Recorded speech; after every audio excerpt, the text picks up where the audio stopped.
Bom dia a todos. Estamos aqui para mais uma aula da disciplina de Enfermagem e UTI, do curso técnico Enfermagem, da Escola Técnica de Saúde, da UFPB, professora Rebeca Belo, professora Márcia. Hoje o nosso conteúdo é sobre atendimento a PCR, parada cardiorrespiratória, em UTI, tá? Esse vídeo vai ser disponibilizado no SIGA para os alunos, assim como material de leitura e exercício referente à aula de hoje. Para começar a nossa explanação, eu gostaria de mostrar, eu vou compartilhar, o material de PowerPoint que a gente tem. Desliga a câmera.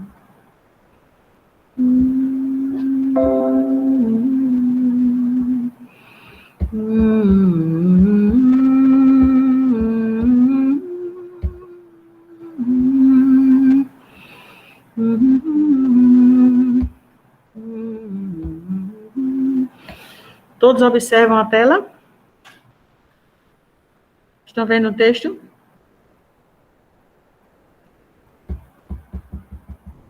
Alô?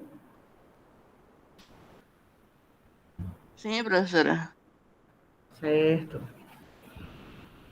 Tá. Esse texto é o que vai estar disponibilizado para vocês no SIGA, tá? A gente sabe que vocês já têm alguma noção sobre parada cardiorrespiratória, porque já pagaram primeiros socorros, já pagaram enfermagem em emergência, já fizeram o curso do AvaSUS, todos fizeram, eu vi lá a lista, todos têm. No curso do AvaSUS fala exclusivamente sobre suporte básico de vida, né? Ensinando a fazer as manobras de PCR, abertura de vias aéreas, massagem cardíaca, a sequência, o que é que faz primeiro, né? Vai na pessoa, chama ela, aborda, verifica a respiração, verifica o batimento cardíaco, chama socorro, né? E aí começa as manobras. Perdão. Porque vocês já viram todo esse conteúdo, a gente não vai repetir isso aqui, tá certo? Porque essa cadeira é enfermagem em UTI. Nos interessa agora que vocês já têm todo esse conhecimento disponível para vocês, nos interessa agora falar da parte que diz respeito a esse atendimento dentro de UTI. O paciente que está lá no leito, deitadinho, monitorado, 24 horas lá com o traçado de eletro rodando no monitor, droga vasoativa, e mesmo assim ele entra em parada cardiorrespiratória. Compreendido agora? Por isso nós não vamos repetir aquele básico, né, de o que é que faz, como é que faz a massagem, onde é que bota a mão no coração, como é que abre vias aéreas, isso aí não. Isso aí já foi dado, tá? Bom, a PCR é considerada a maior urgência médica, né, é a parada cardiorrespiratória. Trata-se de um colapso hemodinâmico em que o coração perde sua capacidade de promover efetivamente o débito cardíaco pela incompetência na ejeção de sangue para pequena e grande circulação, provocando deficiência de oxigênio tissular, fato que precisa ser revertido rapidamente, pois a morte celular e tecidual é proporcional ao tempo de parada. Ou seja, por que a PCR é uma urgência? Porque quanto mais o tempo passa com o coração sem atividade mecânica, não circula sangue para as demais áreas do corpo, e a morte celular, ela se dá de forma muito rápida, pela falta de oxigênio, pela falta de nutrientes e pelo acúmulo de substâncias dentro das células. Há células que são mais sensíveis a essa situação, há outras que são mais resistentes. As células mais sensíveis à falta de oxigenação e ao acúmulo de substâncias pela falta de circulação são as células cerebrais, por exemplo, e são as que mais rapidamente apresentam sinais desse sofrimento, através da sua morte mesmo. Então, os neurônios cerebrais, eles não suportam muito tempo sem oxigenação ou com acúmulo de substâncias, eles entram em morte. E a cada segundo, quanto mais passam os segundos, os minutos, mais a gente se aproxima desse processo de morte do tecido cerebral. Por isso que o atendimento a uma parada cardiorrespiratória, ele requer agilidade, rapidez. Porque a gente quer trazer essa pessoa, a gente quer trazer esse coração à atividade, sim, mas não a qualquer custo. Trazê-lo à atividade, sim, e também trazer as outras funções do organismo de volta à atividade como era antes. Quanto mais demorar esse atendimento, menor é a chance que nós temos disso. Você pode até trazer a pessoa de volta, mas vai trazer com lesões. É isso, Rebeca? Isso, Fazer lesionado. Até só para vocês terem uma ideia, então, a literatura coloca em torno de 3 minutos. Né? Então, uma vez que a gente identifica, por isso que eu acho que a professora Márcia falou, e é importante vocês resgatarem esses outros conteúdos que vocês já foram abordados, porque vocês lembram que a gente precisa ter o tempo para reconhecer que esse indivíduo ele entrou em parada cardiorrespiratória, porque quanto mais a gente demora para reconhecer, mais tempo a gente perde para ter a nossa resposta.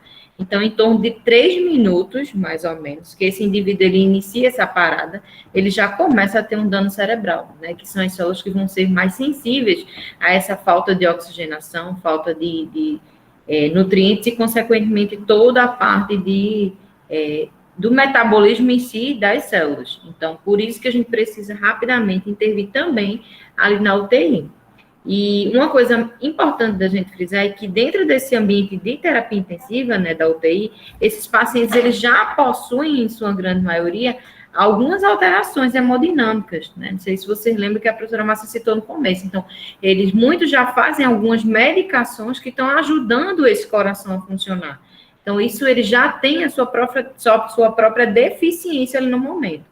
Então, isso somado a esse processo de parada cardiorrespiratória, isso se potencializa.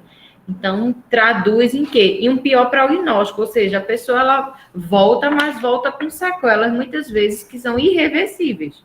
Então, por isso que a gente precisa ter rapidamente e agir de uma forma mais rápida. Esse termo, morte súbita, né? Ai, fulano teve uma morte súbita. Esse termo ele é usado caso a PCR resulte em óbito dentro da primeira hora do início dos sintomas. Então, se dentro de uma hora a pessoa começa com os sintomas de parada cardíaca e dentro dessa mesma hora vai a morte, aí a gente pode usar o termo morte súbita. Quais são as principais causas de parada cardiorrespiratória? Antes de continuar, eu quero dizer que esse texto não é nosso, ele é do livro de Renata Pietro, são recortes do capítulo que a gente faz para simplificar o capítulo para vocês, certo? Então, em crianças, a PCR raramente é um evento primário. O que quer dizer isso? O coração da criança não para por parar. Ele para porque há um motivo por trás. Geralmente, é resultado de uma deterioração da função cardiovascular ou respiratória. Daí é importante se realizar uma monitorização constante, reconhecer e buscar restabelecer estabilidade. Só um minutinho.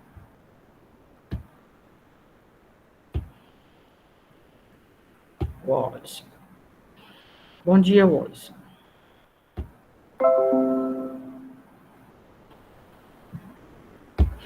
A gente vê essas crianças que têm problemas congênitos, né?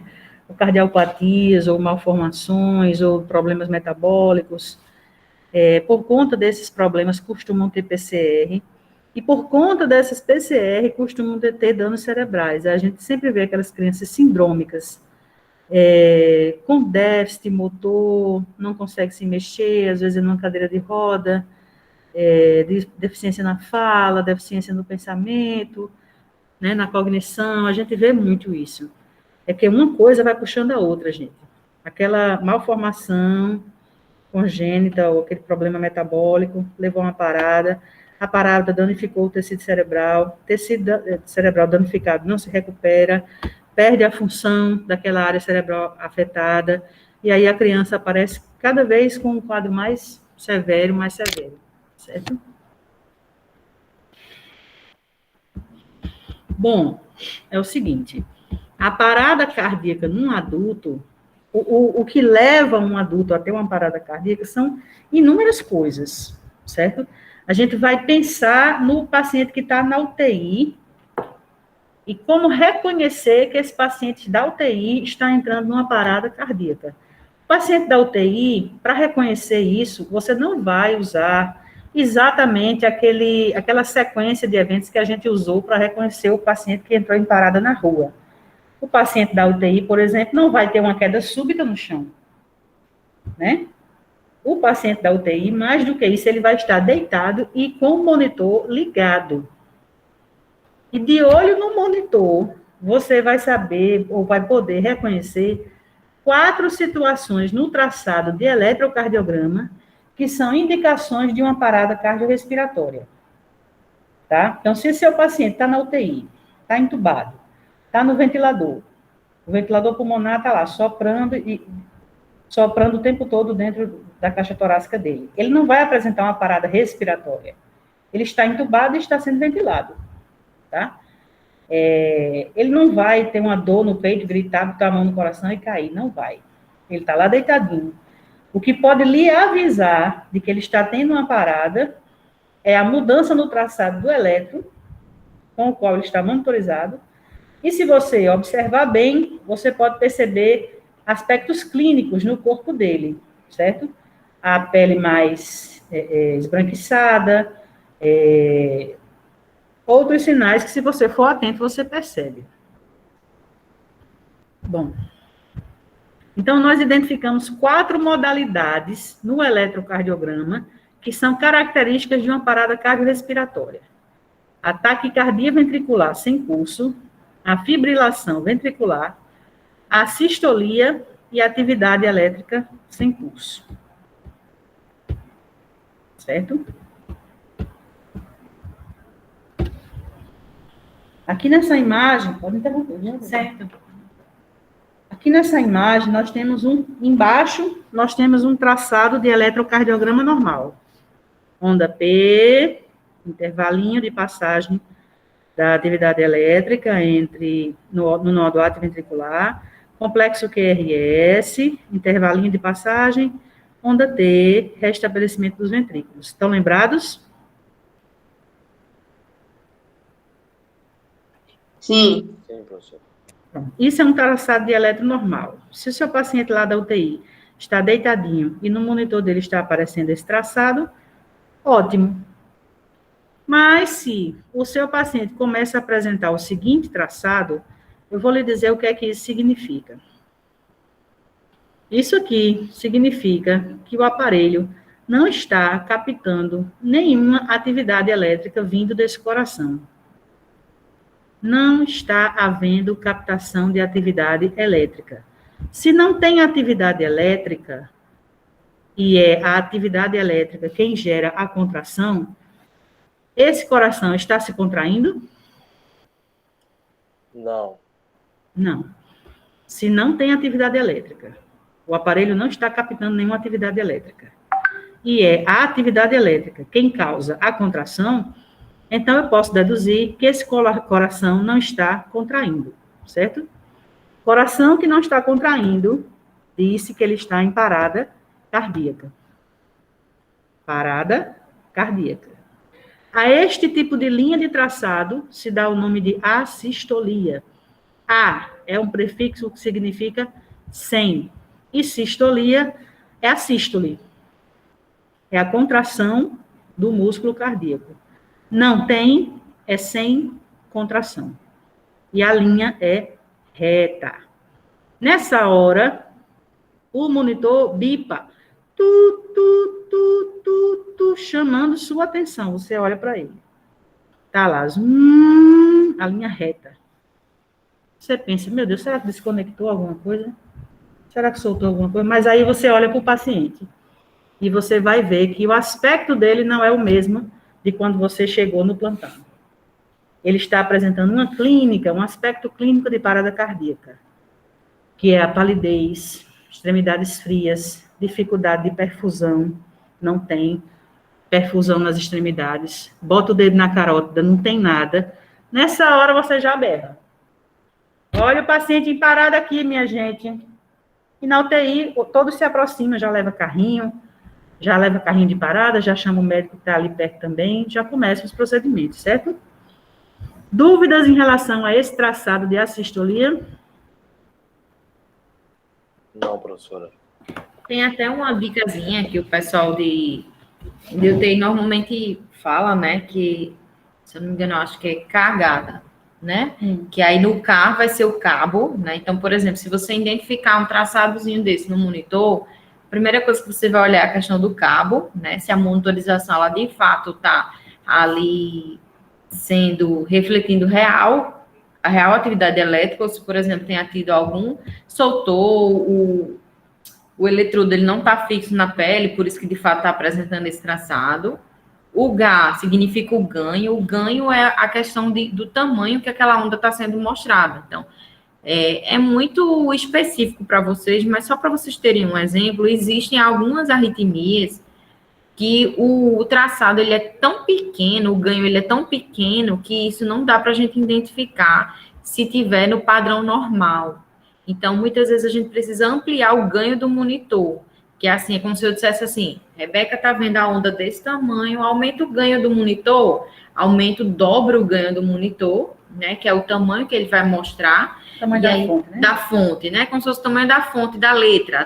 Pronto, se eu estou escrevendo um texto para vocês, e aí o tamanho da letra do texto é tamanho 8. Mas se eu tenho alguma dificuldade visual, eu não vou conseguir enxergar, não vou conseguir fazer aquela leitura do tamanho 8. Então, eu vou ampliar para 12, para 20, para que eu consiga identificar realmente se aquela palavra é aquela que estão me dizendo, ou se realmente não existe palavra ali. Então, isso se refere ao ganho. E o DA é a derivação. Lembram que a gente falou, quando a gente estava trabalhando em eletrocardiograma, que a gente não pode avaliar uma derivação só, que a gente precisa trabalhar 2 derivações para que, de fato, a gente tenha certeza que está acontecendo. Então, numa dúvida, você já pode alterar lá o monitor cardíaco e colocar uma outra derivação para ver se naquela outra derivação, ou seja, naquela outra forma de ver o coração, naquela outra visão, o traçado também é o mesmo. Se a pessoa tiver, de fato, em assistolia, você pode mudar para qualquer uma daquelas 12 derivações, que o traçado ele vai ser semelhante.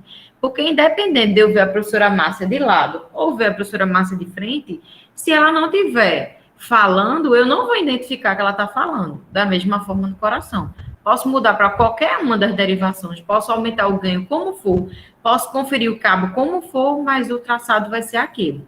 Então, é importante que a gente faça essa checagem antes de acionar, porque quando a gente identifica isso, vocês vão ver quando estiverem na UTI, isso é uma coisa rápida que a gente vai fazer, em fração de segundos, a gente precisa identificar isso e acionar a equipe toda.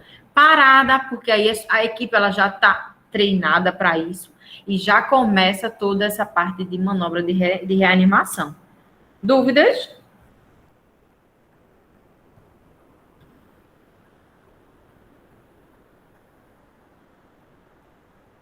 Pessoal, ficou tranquilo? Dá para a gente seguir?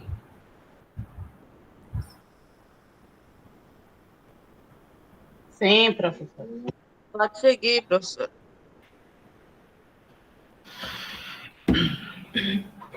Tá. Então, se o seu paciente estava tudo bem quando você chegou, atendeu e tal, ele está comatoso, está sedado, não te responde de qualquer forma, mas você chegou para o seu plantão, verificou o monitor, tinha traçado direitinho, de repente começa a bipar, você olha para o monitor, o traçado que aparece é esse, você vai lá, checa os cabos, aumenta o tamanho da fonte para ver se você não está enxergando direito, nada disso resolve, muda a derivação, nada disso resolve, o traçado continua essa linha reta, o paciente está tendo uma parada cardíaca por assistolia, ok? Uma outra forma de parada cardiorrespiratória reconhecível, uma outra forma de parada cardíaca reconhecível através do eletro é essa aqui, que é chamada de taquicardia ventricular sem pulso. Observe o traçado normal e observe o traçado da taquicardia ventricular sem pulso. O que é que está acontecendo nesse traçado aqui de cima? Estão havendo vários disparos elétricos para esse coração, numa velocidade tão grande, mas tão grande, que não está dando tempo o coração fazer aquele movimento de contrair, relaxar, encher-se de sangue no relaxamento, contrair, expulsar o sangue, relaxar, encher-se de sangue no relaxamento, contrair. Esse movimento mecânico do coração, ele tem que ter essas fases para acontecer. Mas o estímulo elétrico aqui está sendo dado tão rapidamente, que não está dando tempo o ventrículo relaxar e se encher de sangue. O coração está recebendo o tempo todo, os disparos, mas não está fazendo a função de bomba, não está se enchendo e bombeando, porque não está dando tempo. Então, é uma taquicardia, aumento na frequência cardíaca, ventricular, porque você percebe que a alteração é no complexo QRS, não é isso, Rebeca? Isso, e aí é importante, lembra que a gente falou... E é sem pulso, porque não tem, você pega no pulso da pessoa, bota o dedo na carótida e vê que não tem fluxo. Não tem fluxo, tem atividade elétrica, mas isso não se converte numa atividade mecânica. Pode ir. É importante esse negócio da taquicardia, que vocês lembram a questão do sistema que o coração, ele vai... Quem é que vai mandar o impulso elétrico para o coração bater? Vocês lembram disso? Quem é dentro do coração que manda esse impulso elétrico que a gente viu na aula passada, para gerar onda P? Eu não me recordo, mas tem a ver com miocárdio? É o nó sinusal ou sinoatrial, né? Que vai ser o marcapasso cardíaco normal. Então, a gente já vamos dizer assim, no nosso coração existe um marcapasso natural. Todo estímulo elétrico, ele não tem que vir do nó sinoatrial. Nesse caso aí, existem outros focos, em sua grande maioria, né? Porque dentro da taquicardia ventricular existem outras taquicardias, que não é o objetivo da nossa aula. O objetivo da nossa aula é só esse da taquicardia ventricular, que não tem pulso, né? Que aí, nesse caso, existem outros focos dentro do ventrículo que estão tendo potencial de ação, ou seja, estão disparando várias descargas elétricas de forma que ele não vem da parte superior do átrio. Vocês, por acaso, conseguem identificar alguma onda P aí nesse traçado em cima?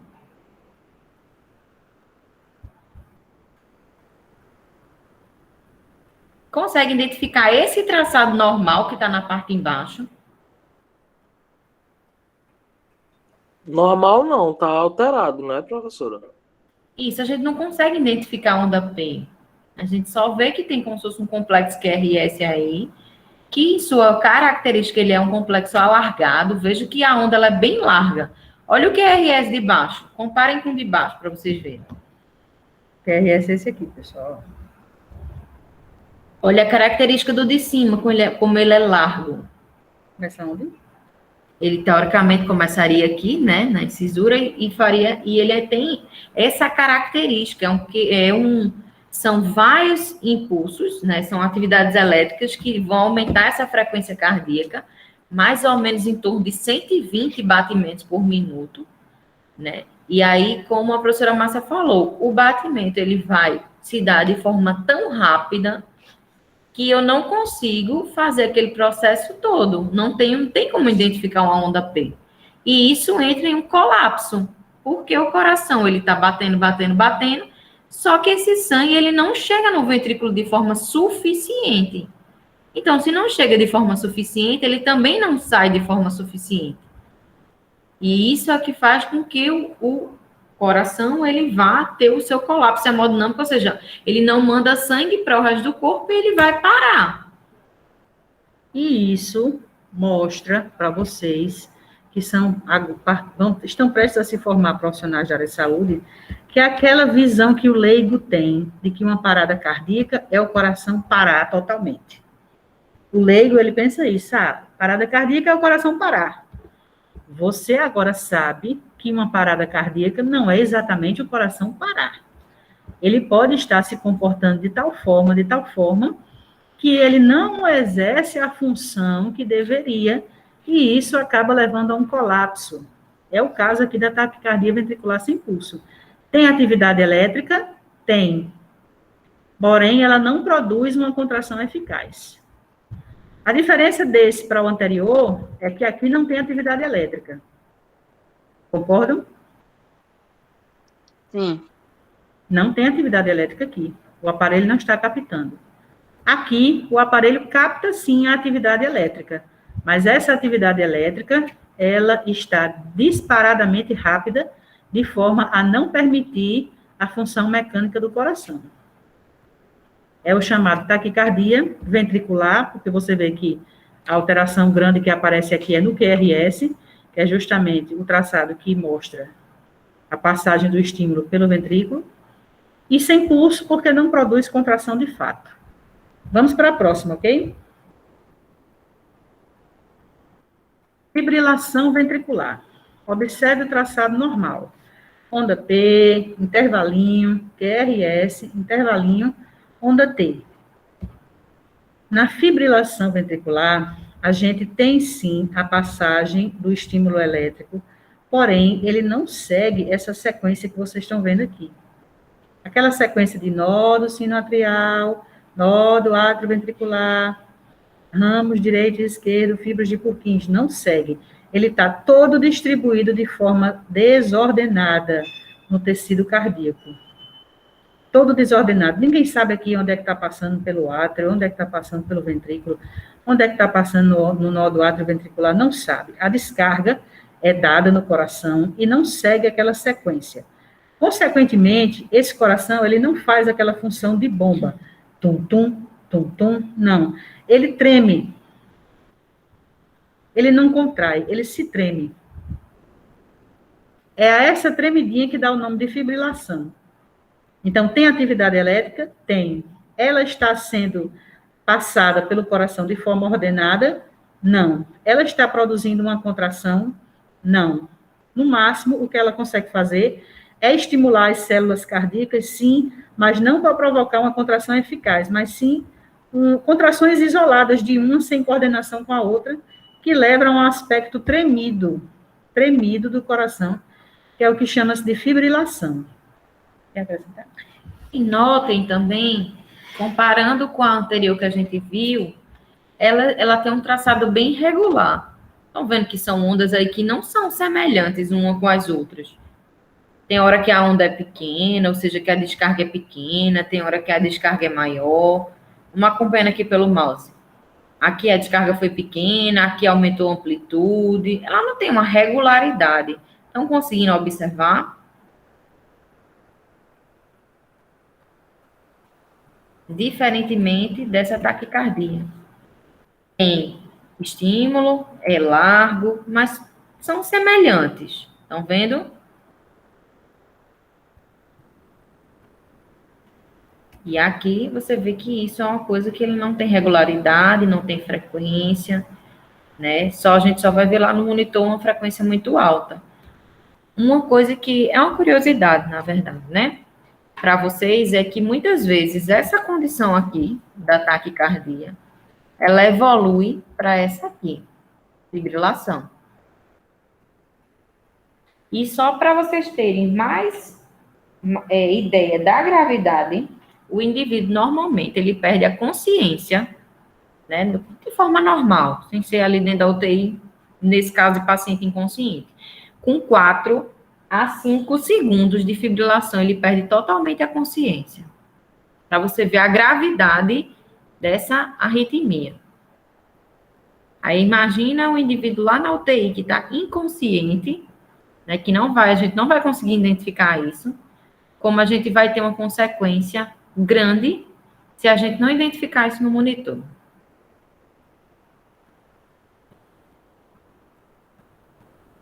E como a gente até estava citando, isso são questões que vão ser cobradas para vocês quando vocês estiverem na prática, dentro de um UTI.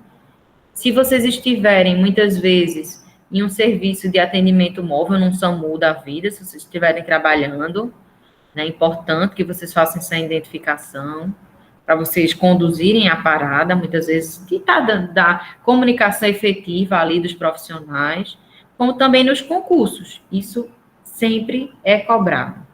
Sempre. Então, um assunto que, vamos dizer, de 90% de 100% das provas, 85%, se brincar, vão cobrar para vocês. Dependendo da área da atuação, isso é cobrado, porque isso é um básico, né? Então, por isso que a gente vem aqui trazer para vocês esses ritmos de parada cardiorrespiratória. Perguntas? Já tem mais um, né? Falta mais um. Perguntas? Ô, professora, é nesse daí que usa o desfibrilador ou nos outros também?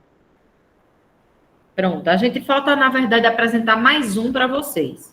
Mas é importante, e foi bom essa sua colocação, porque a gente está apresentando para vocês os 4 ritmos, porque a gente vai trabalhar a forma que a gente vai conduzir isso. E aí, 2 desses ritmos que vão estar relacionados à atividade elétrica, que vai ser indicado a desfibrilação, que é justamente para interferir nessa atividade elétrica que não está de forma sincronizada.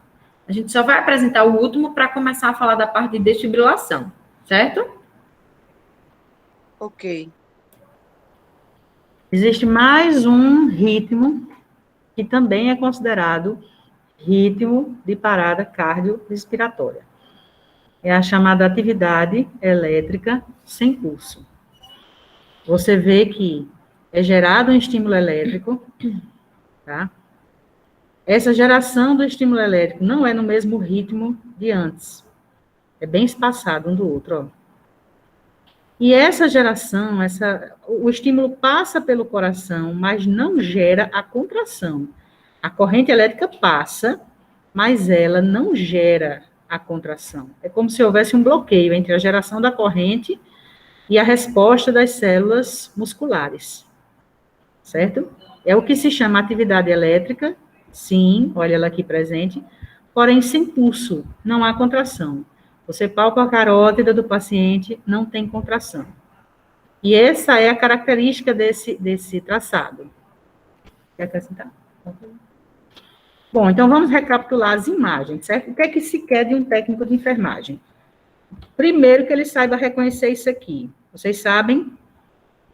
Se eu ver isso aqui tatuado em alguém, isso aqui é o quê? É a vozinha da namorada dizendo, eu te amo, registrada assim. O pessoal faz agora, né? Pega a gravação da voz, aí bota lá na máquina, sai o traçado. Sabia, não. Aí a voz da pessoa fala. Se eu ver isso aqui tatuado em alguém, isso aqui quer dizer o quê?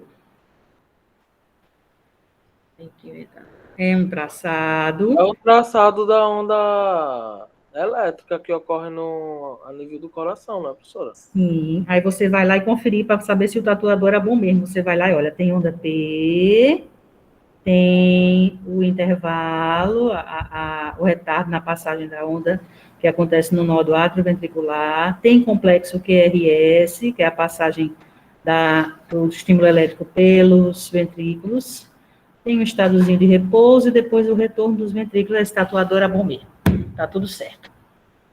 Aí, você conhece esse e sabe que esse aqui é um traçado de eletro anormal, chama-se assistolia. Reconhece esse aqui também como sendo um traçado elétrico anormal de parada cardiorrespiratória, chamado taquicardia ventricular sem pulso. Esse aqui é um outro traçado de parada cardiorrespiratória, chamado fibrilação ventricular. E este aqui é um outro traçado de parada cardiorrespiratória, chamado atividade elétrica sem pulso. São esses os traçados que você tem que saber reconhecer, certo? Não é tão difícil, nem é tanta coisa assim. Olha aqui, na imagem, a gente tem aqui, ó, a passagem normal do estímulo, gerado no nó do sino atrial, passa para os átrios, passa pelo nó do átrio ventricular, daqui para os ramos direito e esquerdo, daqui para as fibras de Purkinje. No traçado, sai tudo certinho, bonitinho. Na fibrilação atrial, a corrente elétrica passa toda doida, dispersa, tá? Passa toda desordenada, não existe uma ordenação na passagem da corrente. E o traçado sai desse jeito, ó, irregular, o intervalo entre um complexo QRS e outro é irregular, a passagem da onda ao longo do coração é toda irregular. Bom, vamos ver o que é que tem ainda no texto.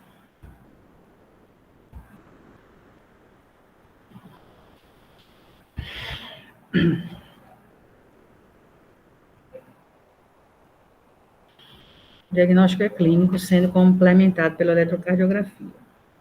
Além de você ver que o traçado está alterado, o médico vai vir, certo? Na hora você vai dizer, é uma parada. Vem a enfermeira, vem o médico, e aí o médico vai observar outros sinais que esse paciente vai estar apresentando. Ele vai procurar o pulso na carótida ou na femoral, vai avaliar o aspecto do paciente, vai ver que é um aspecto de choque mesmo, palidez, extremidades frias, falta de circulação periférica, tá? A saturação dele provavelmente vai estar caindo. Então, o médico faz também um diagnóstico clínico ali na hora. Estima-se que 75% a 80% das ocorrências de morte súbita no adulto estejam relacionadas à fibrilação ventricular, sendo imprescindível a disponibilidade de DEA, que é o desfibrilador externo automático, e treinamentos para seu uso pelo maior número de pessoas possível, inclusive por leigos, pois essa arritmia é fatal se não for tratada nos primeiros 5 minutos após seu início na vítima em normotermia. Por isso, nós pedimos a vocês para fazer aquele curso do AvaSUS, que ensina o uso do desfibrilador externo automático. Hoje em dia, a gente vai no Carrefour tem. A gente vai na rodoviária tem. Você vai no Ferreira Costa tem. Você está ficando mais comum, né, Rebeca, aqui em João Pessoa. Normatização, né? Existe uma norma, né, para usar. No exterior, é bem mais comum, tá? O uso desses aparelhos, a presença desses aparelhos em vários locais. E aqui também. Então, é interessante que até os leigos saibam utilizar. E vocês já viram sobre DEA no curso.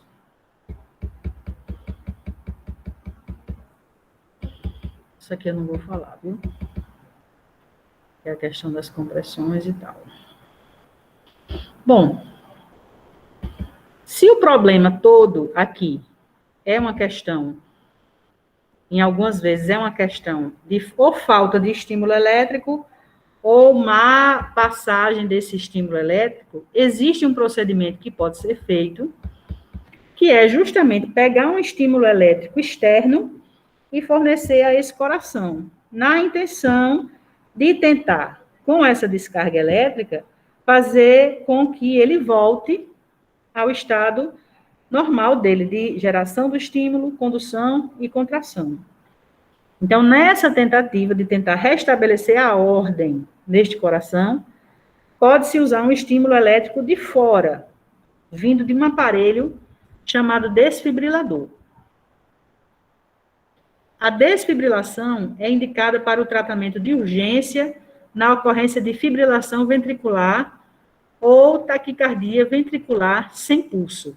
Alguém perguntou, quais são os traçados aí, professora, em que vai usar o desfibrilador? Está aí a resposta. Na fibrilação ventricular...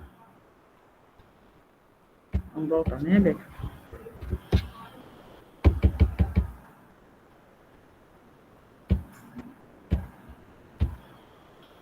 Então, a desfibrilação é indicada para o tratamento de urgência na fibrilação ventricular ou taquicardia ventricular sem pulso. Então, é nessa situação e nessa aqui, certo?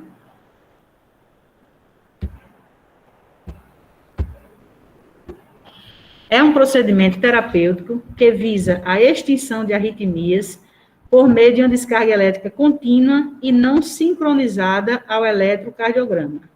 Significa dizer que essa descarga elétrica vai ser dada sem levar em consideração a corrente elétrica gerada pelo coração, certo?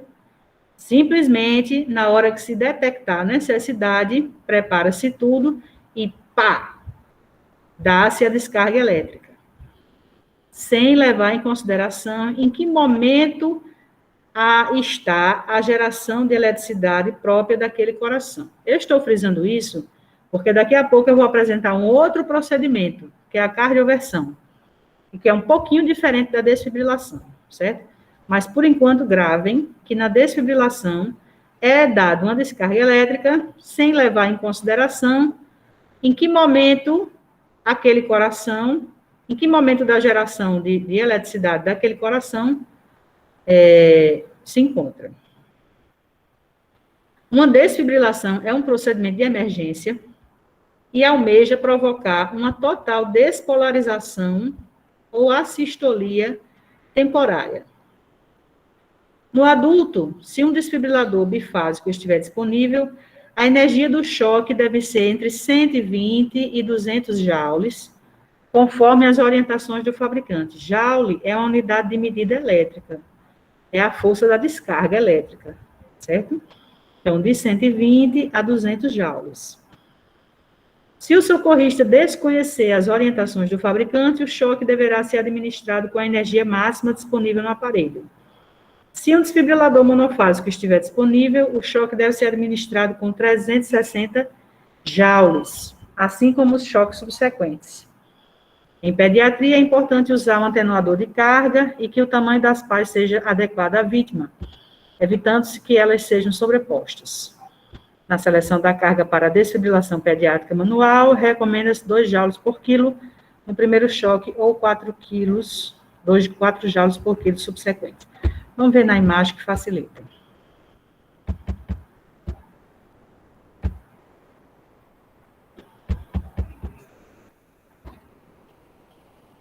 Então, a desfibrilação é isso, tá? Aplicação de uma corrente elétrica não sincronizada ao músculo cardíaco. O choque despolariza em conjunto todas as fibras musculares do miocárdio, tornando-se possível a reversão de arritmias graves, como a taquicardia ventricular e a fibrilação ventricular, permitindo ao nó sinusal retomar a geração e controle do ritmo cardíaco. Uma outra situação feita com o mesmo aparelho é chamada de cardioversão. Pode falar. Pronto, só para a gente entrar na parte da cardioversão, eu acho que talvez vocês estejam se perguntando essa questão da carga em relação a ser monofásico e bifásico. Alguém se questionou sobre isso?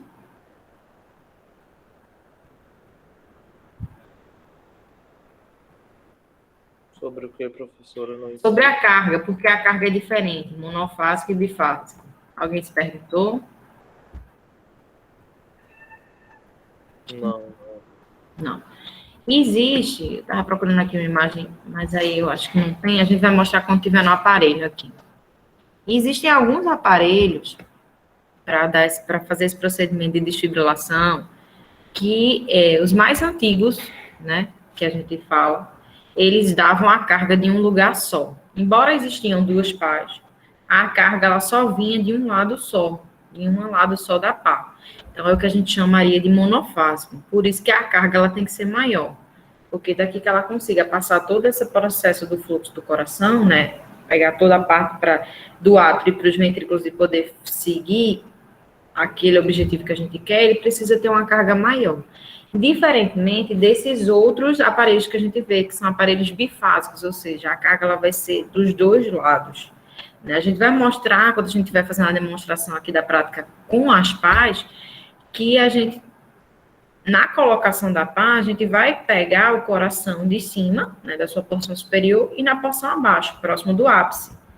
Né? Então, dessa forma, eu vou dar esse choque para meio que zerar aquela atividade elétrica, tanto é que quando a gente observa no monitor, quando a gente aplica esse choque, o coração ele vai perder a atividade.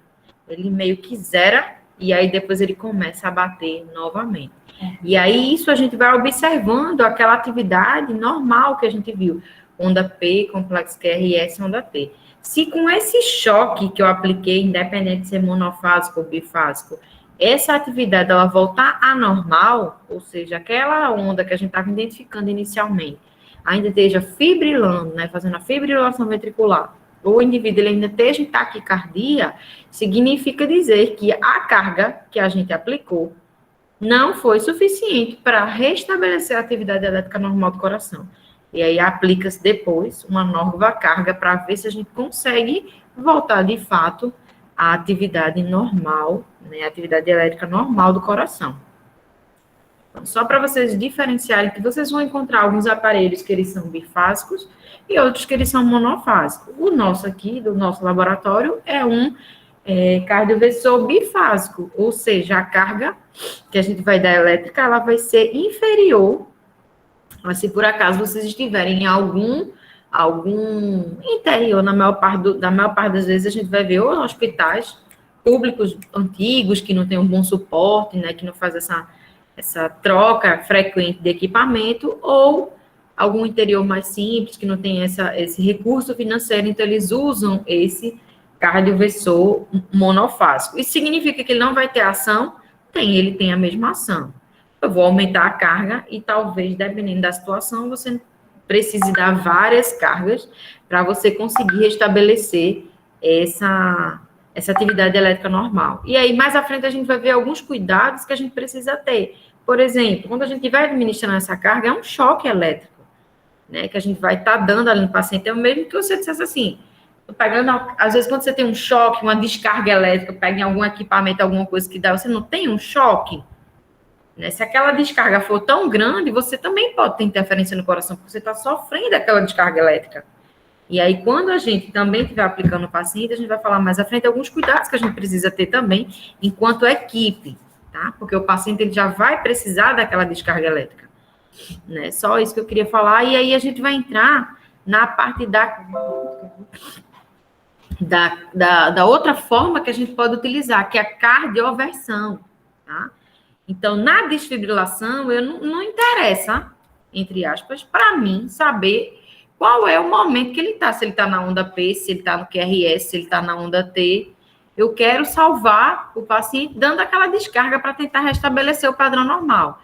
Então, não interessa para mim saber qual é a fase do processo de despolarização ou repolarização que ele vai estar. Eu vou aplicar a carga e pá. Diferentemente na cardioversão, tá? A cardioversão, normalmente, ele vai ser um procedimento que vai ser eletivo, ou seja, o indivíduo ele tem aquela arritmia já de forma frequente, a taquicardia ou a fibrilação.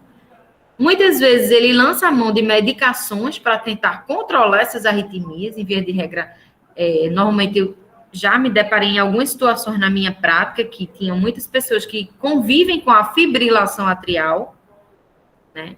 Porém, essa fibrilação atrial, ela é controlada com medicação. Então, existe antiarrítmicos, que a gente chama, que são medicações que diminuem essa frequência cardíaca, né, que tenta regular esse aí, como existem outros procedimentos, quem tiver interesse, pode anotar o nome do procedimento, aí vocês pesquisam, que se chama de ablação, que é um procedimento em que o médico ele vai cauterizar, ele meio que queima o foco ali que está liberando aquela descarga elétrica, né? Mas isso é uma coisa muito específica, né? Então, se ele não funcionar com essa medicação e esse paciente ele muitas vezes entra nessa condição e não resolve, algumas situações pode acontecer essa cardioversão, que é o quê? Eu vou aplicar essa onda, essa descarga que a gente está vendo aqui, que seria da desfibrilação, porém, isso ele precisa ser sincronizado, ou seja, eu preciso saber aonde é que o coração do meu paciente ele está vivenciando aquele momento. Será que ele está na onda P? Será que ele está no QRS? Será que ele está na onda T? Então, eu preciso manter essa monitorização de forma ainda mais frequente, né? Assim, preciso ter certeza, porque esse choque, ele só vai ser aplicado se esse aparelho identificar que eu tenho um QRS. Se ele não identificar que eu tenho um QRS, ele não vai aplicar a descarga. Conseguiram mais ou menos entender a diferença?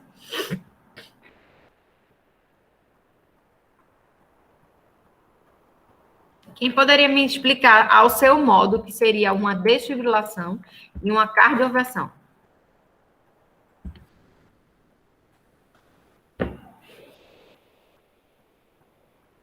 Deixa eu ver aqui. Vou citar um nome, tá? Aí fica à vontade. Se não entender, a gente explica novamente.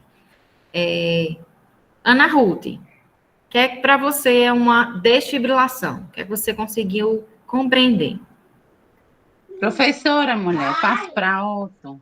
É melhor. Quer que a zoada das meninas, eu não estou muito prestando atenção, não. Certo. Emily, o que é que você entendeu de desfibrilação, Emily?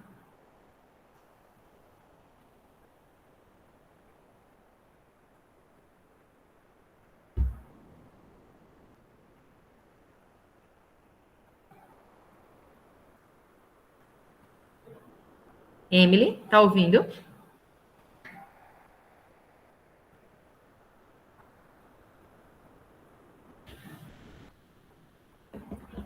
Gabriela, quer falar? Oi, professora. Para você, o que você entendeu de desfibrilação? Pode falar o seu modo, tá? Professora, é um tipo de procedimento, né, que vai ser utilizado quando o paciente, assim, tiver, como a senhora falou, né, em uma fibrilação ventricular ou com taquicardia ventricular. É a Certo. reanimação do coração através dessas correntes elétricas. Isso. Né? Então, essa é a desfibrilação. E a cardioversão, o que é que você conseguiu ver de diferença em relação a ela?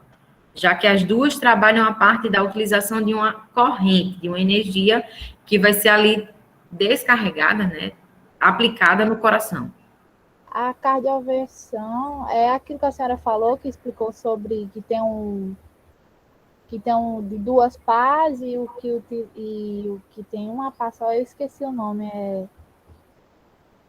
Esse daí, o que eu falei, é a questão de ser monofásico ou bifásico. Isso está relacionado ao aparelho, tá? Está relacionado à parte do aparelho. A diferença entre a desfibrilação e a cardioversão é a utilização do traçado eletrocardiográfico. Aonde é que eu vou despolarizar? Eu vou exercer aquele choque. Na desfibrilação, é um procedimento de urgência, então não tenho muito tempo para identificar. Além disso, muitas vezes eu não consigo, o monitor ele não identifica onde é que começa o QRS. Então, se eu ficar esperando o QRS aparecer para aplicar uma descarga, o paciente morre.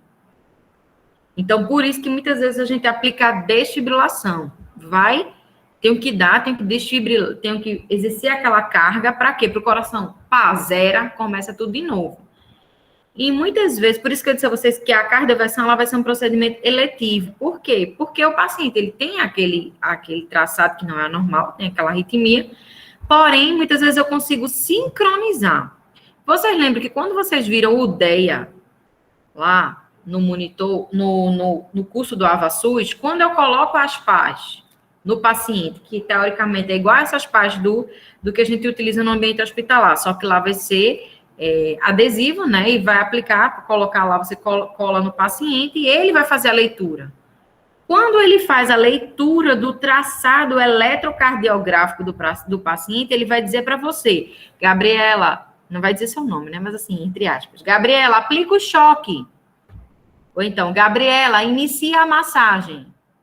Por quê? Ele leu o traçado eletrocardiográfico, ele é um aparelho que ele tem a competência de interpretar, ele foi criado para interpretar o traçado e dizer, faça isso, faça aquilo. Dentro da terapia intensiva, você não vai ter esse aparelho para interpretar. Então, quem é que vai interpretar? Gabriela. Gabriela olha lá o monitor, aí diz, eu estou numa assistolia, então eu não vou dar choque, eu não preciso do desfibrilador, mas normalmente eu vou pegar o quê? O carrinho de parada, o carrinho de emergência, que tem tudo isso, tem tantas medicações quanto o cardioversor. Entendeu? Então, o que a gente precisa entender de diferença entre um e o outro é que a desfibrilação, eu não levo em consideração o meu traçado normal, ou seja, que é onda P, complexo QRS e onda T. Por quê? Porque muitas vezes eu não consigo identificar onde é que está o QRS. Então, se eu for esperar a leitura para ver QRS, o paciente ele não vai voltar, mais tempo de parada, mais dano, mais irreversível para ele. Diferentemente, muitas vezes, de algumas situações que eu consigo identificar, e eu faço isso de forma sincronizada.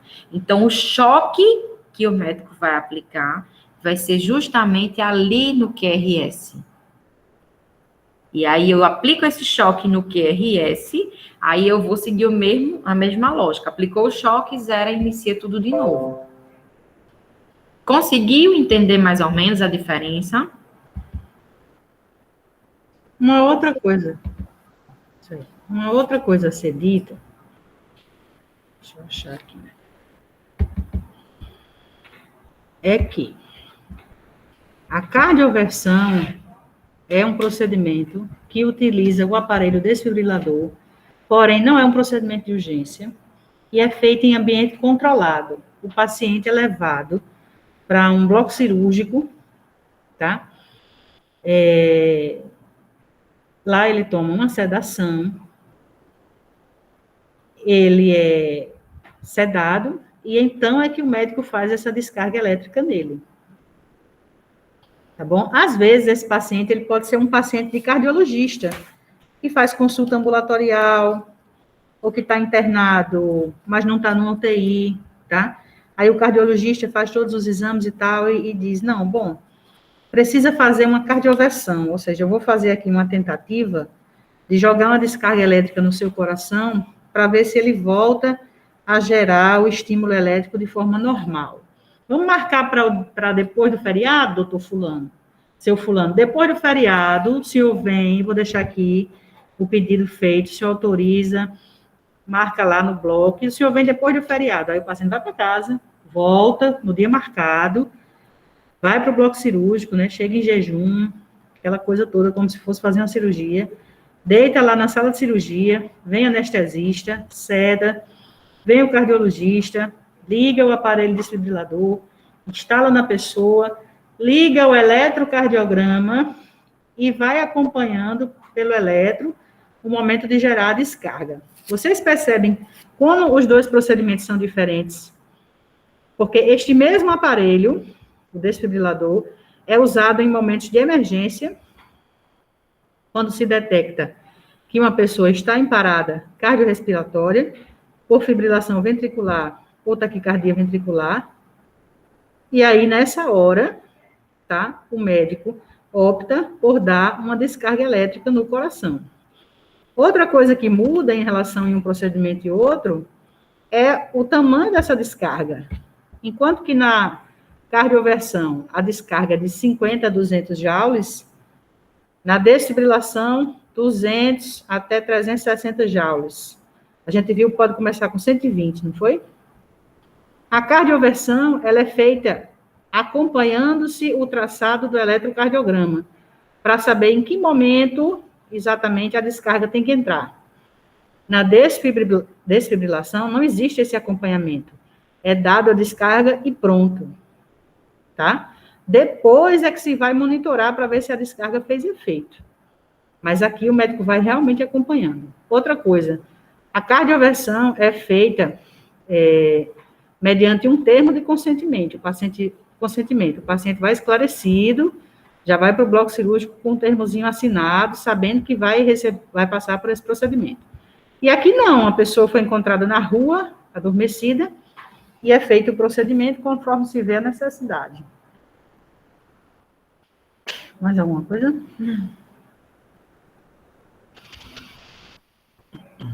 Só frisando que no caso dessa taquicardia ventricular e da fibrilação, a gente não consegue identificar, no caso, por exemplo, a questão da onda R, né?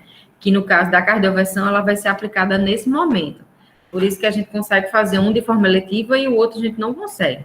E aí, quando vocês forem ver aqui no aparelho, vocês vão ver que existe um botão que diz sincronizar, justamente para ver se a gente vai fazer uma função um procedimento, perdão, ou outro.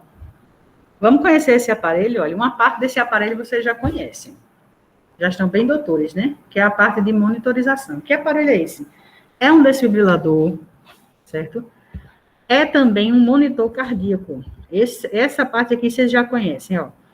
Um traçado de eletrocardiograma, de uma certa derivação, no caso aqui, D2. Um outro traçado de eletrocardiograma, de uma outra derivação, acho que é D5. D5, não é isso?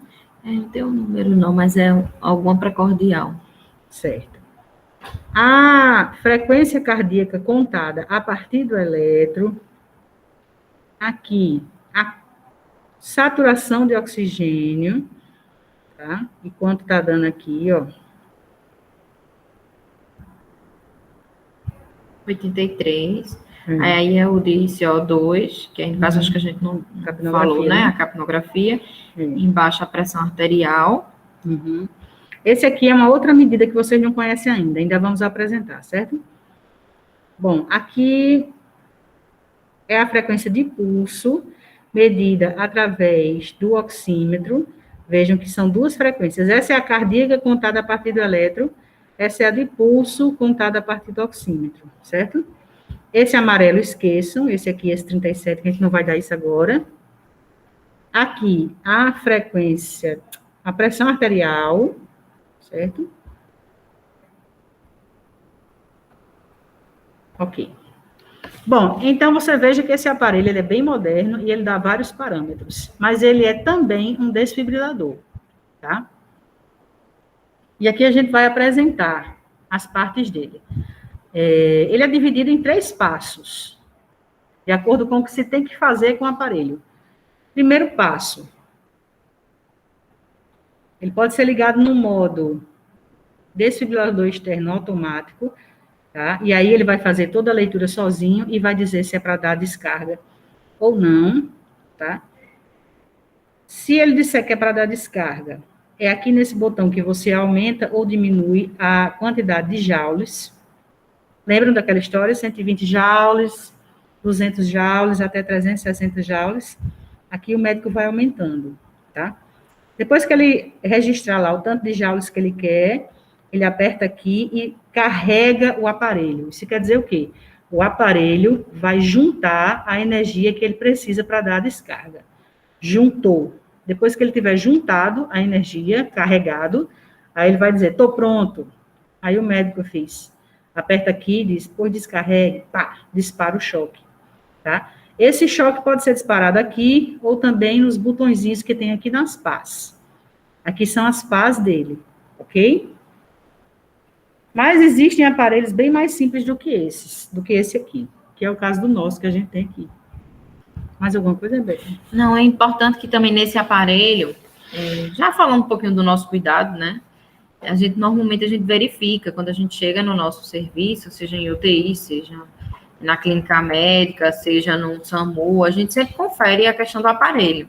Então, esse aparelho, muitas vezes, eles vão estar ligados diretamente na tomada, que alguns deles já têm essa bateria que seja viciada, né? Então, é importante a gente ver que se ele trabalha dando uma descarga, e se esse aparelho está descarregado, ele não vai ter carga suficiente para aplicar essa descarga. Então, é importante que a gente confira isso, tá? Nesse aparelho aí, vocês estão vendo aqui como se fosse uma impressorazinha.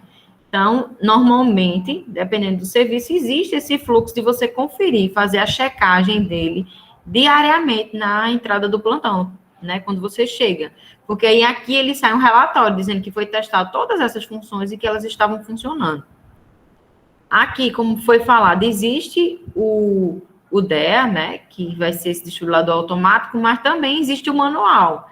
E aí você coloca o botãozinho aqui para a nossa esquerda, né? No caso, para vocês, eu acho que é a direita. E aí vocês vão ver aí onde tem o número 1, manual. Que aí no manual, você vai seguir todo esse passo a passo que a professora Márcia falou, porém, quem vai fazer a leitura do traçado é o profissional.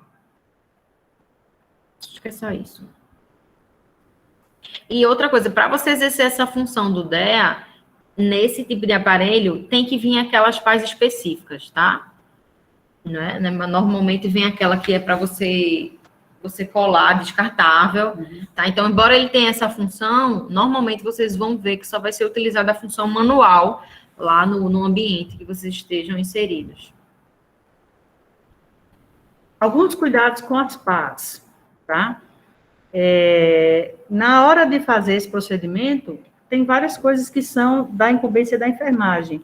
Uma delas é deixar esse material todo pronto e todo disponível. Geralmente as equipes ficam bem ansiosas nessa hora e não se tolera erros básicos. Por exemplo, precisa de gel para passar nas pás. Cadê o gel? Ninguém sabe onde está.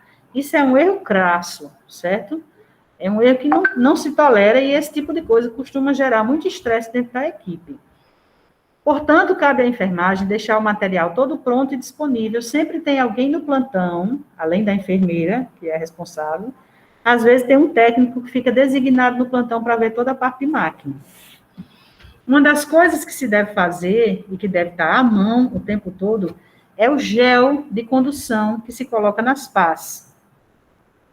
Esse gel de condução é colocado nas pás para facilitar a transmissão da corrente elétrica. Tá bom? Tirar o que chama de impedância. Então, aplica-se gel generosamente em toda a pá.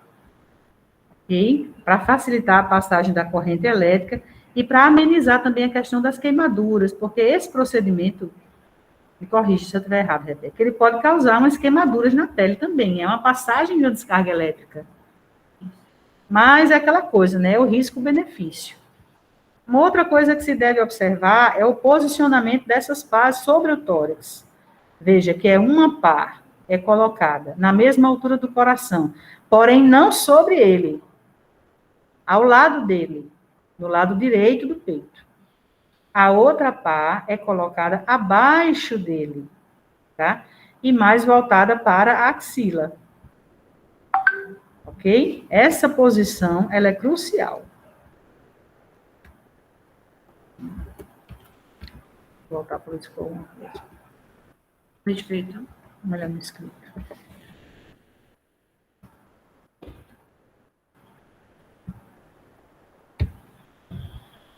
No escrito, a gente já deu a diferença de cardioversão e desfibrilação.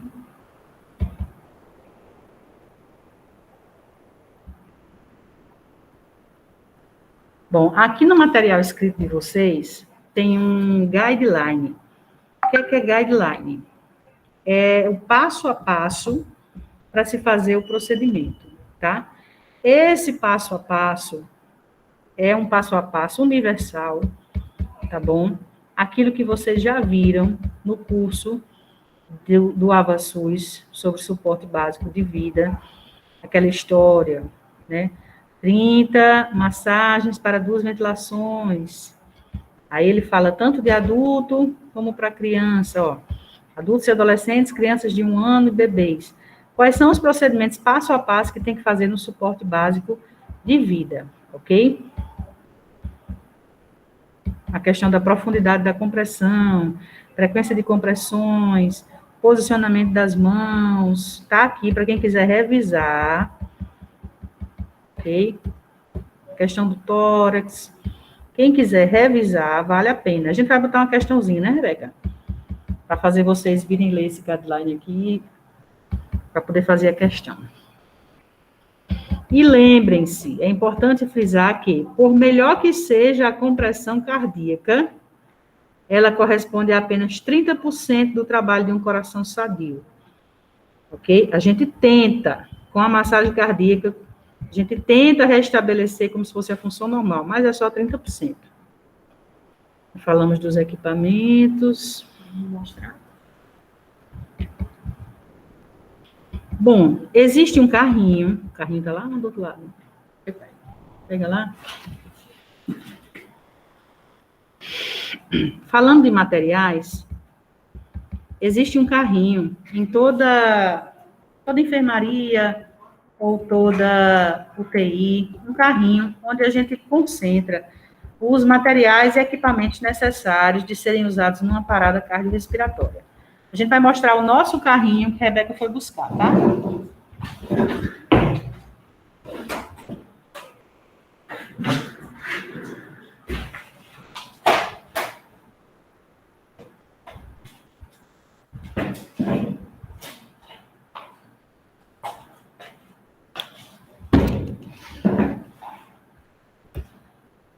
Deixa eu abrir a câmera aqui para a gente mostrar o carrinho. Já já ele chega.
Conseguem ver? Vou tirar o rosto.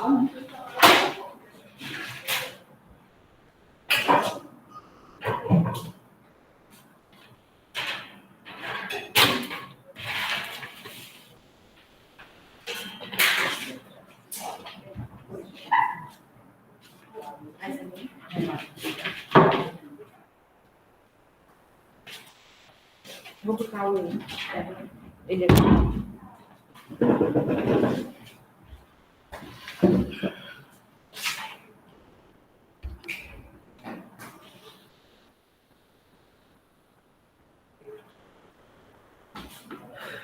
Coisa rica, né? A gente tem tudo.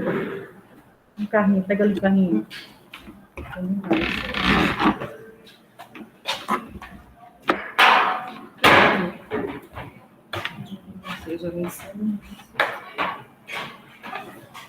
Bom, esse aqui é um carrinho de parada cardíaca, como eu tinha dito a vocês. Existem em todos os setores de internamento do hospital. Os carrinhos de parada cardíaca devem ser revisados a cada plantão. É uma regra de recebimento de plantão da enfermeira, tá?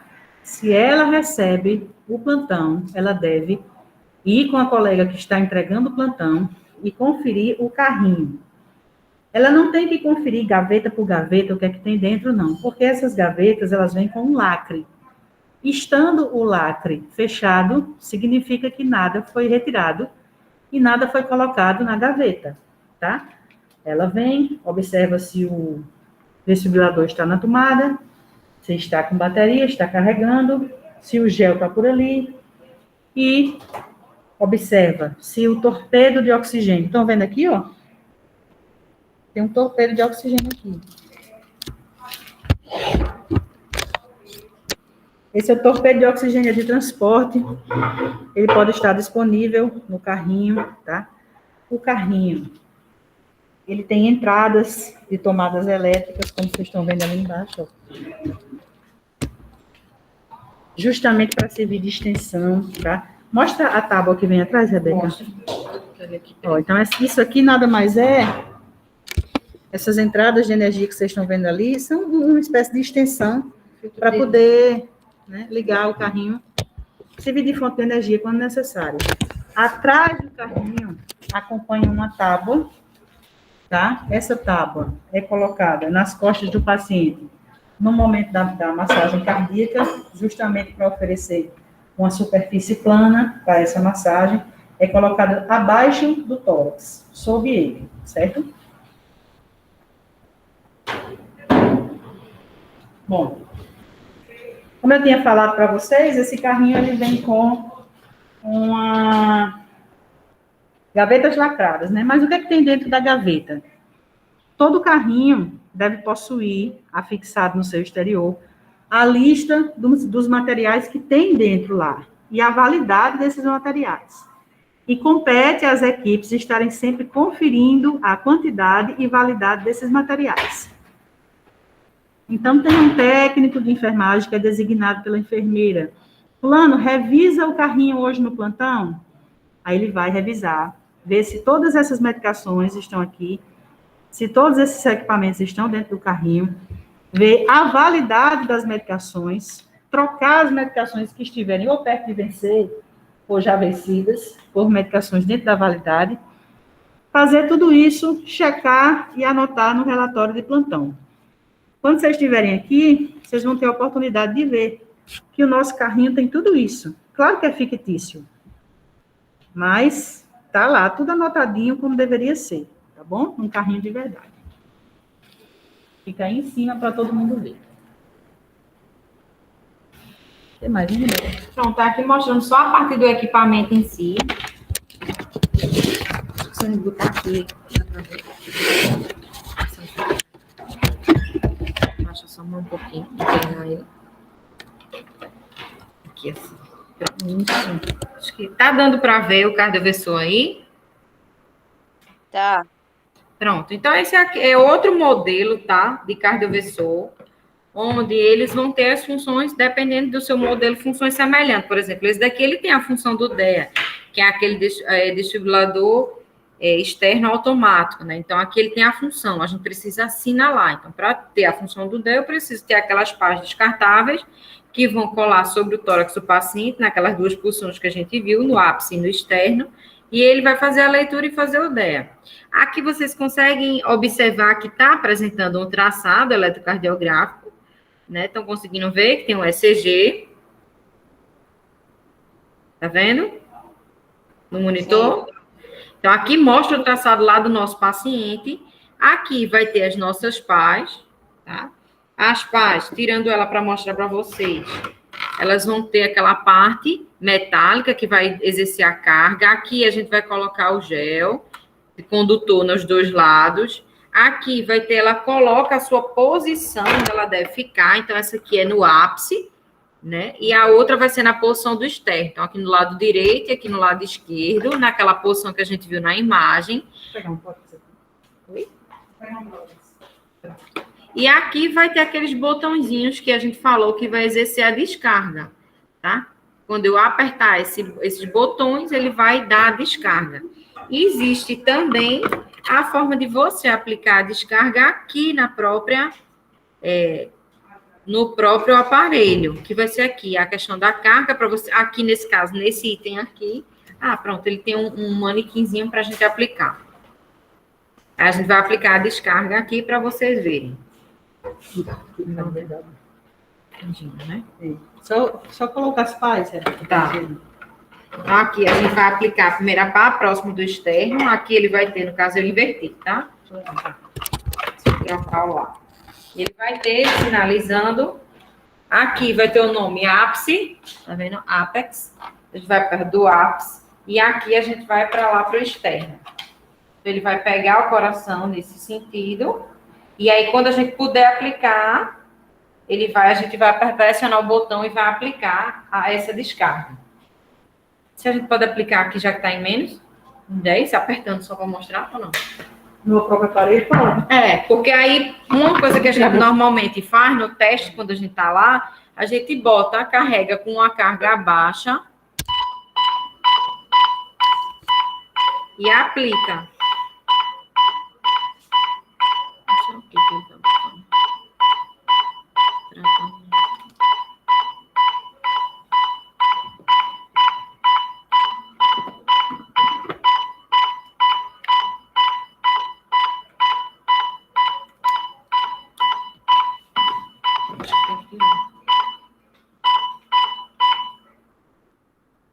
Ele foi cancelado, peraí.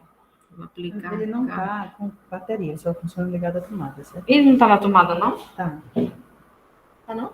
Tá? Só estou avisando. Ah, tá. Eu queria aplicar a carga só para ele mostrar.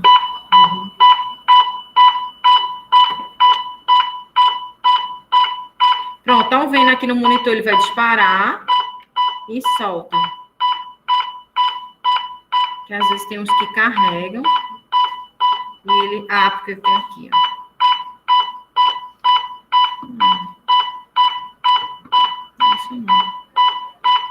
4, 3, 2, 1. Aí ele dá o tempo. É isso mesmo. Pronto. É o seguinte, tá? Porque vocês vão ver que a gente vai compreendendo o funcionamento de cada aparelho. Aqui a gente colocou uma carga de 10 joules só, porque, como a gente tinha dito para vocês, como é uma descarga, isso gera uma eletricidade e por isso que ele conta o tempo. Então, aqui a gente colocou 10 joules, tá? A nossa aplicação.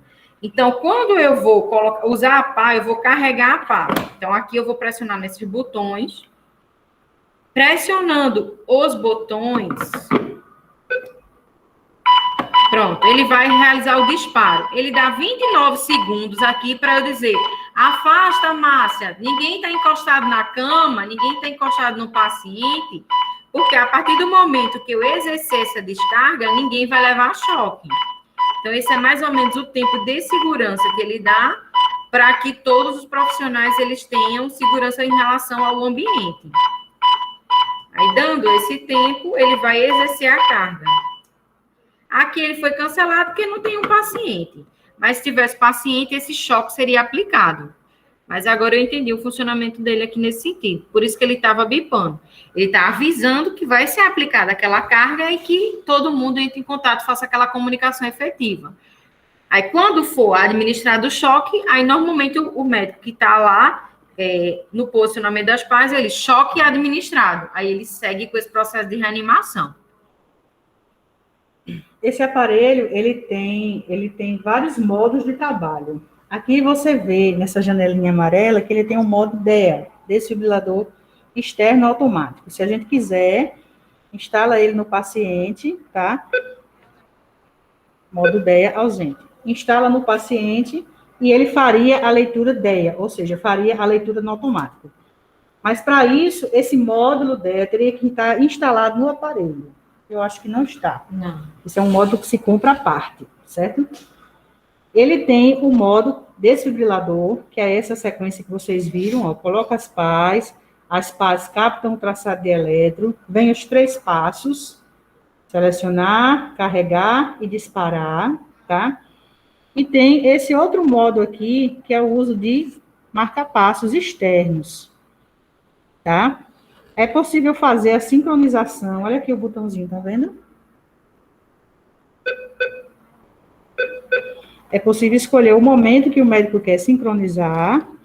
PNI, ele tem entrada, Rebeca. Eu não sei se ele está instalado. No caso, ele aqui não está, tem a entrada só do eletro, mas não tem o da PNI. Ele também poderia funcionar como um monitor. Tá? Só para mostrar aqui a vocês que normalmente esses aparelhos, eles vêm com módulos que podem ser adaptados. Então, aqui ele faz só a leitura da monitorização, que é no caso desse cabo do ECG, porém, ele não faz a PNI. Que aí, nesse caso, ele teria que ter essa entrada também para a gente colocar o cabo. Se ele tivesse essas entradas, ele poderia funcionar como um monitor. Ele teria leitor de saturação, leitor de PNI, tá? De CO2, mas ele não tem, ele é pelado. É o que a gente chama... É um aparelho simples, né? Mas poderia ser mais complexo se esses adicionais aqui tivessem instalados. Isso, igualmente aquele que a gente mostrou na imagem, né? Que ele vai ver todas essas funções, e naquele ali, no caso, tinha. Nesse aqui, a gente tem só a opção. Aí tem que comprar à parte esses outros equipamentos. Isso. Nesse botãozinho maior aqui, você vai aumentando a carga. Aumenta aí, Rebeca, que eu vou botando o dedo para eles irem acompanhando aqui. Então, 50, 45... Vai sair daqui. 45, eu estou descendo, 40, então aqui a gente está interferindo na carga, tá? Alguma pergunta, gente? Por mim, não.